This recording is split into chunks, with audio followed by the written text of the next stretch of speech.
David can explain a couple things too about, when we actually, a lot of people don't know what we do, so when we have a structure fire, David can talk to you a little bit about our division. So we got three locations. We got downtown Madison, we got a Killico office too. So David will talk to you a little bit about the contents of what we actually do, so you sort of have an idea when you do have, you guys may have a house fire this year, so you might need our services. But go ahead and tell them about what the contents is. Well, you know, just kind of like what you guys do. There's a lack of knowledge.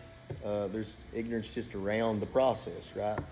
You don't know how many times we go into a building that has had fire damage, and one of the first things we'll hear is, fire department caused more damage than the fire did.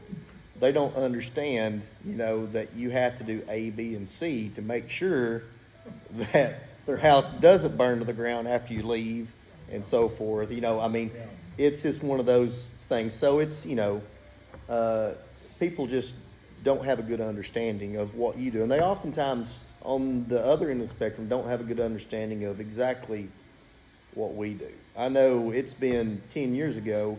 You may or may not remember it, but you stood in my living room at my house, and it was utter devastation.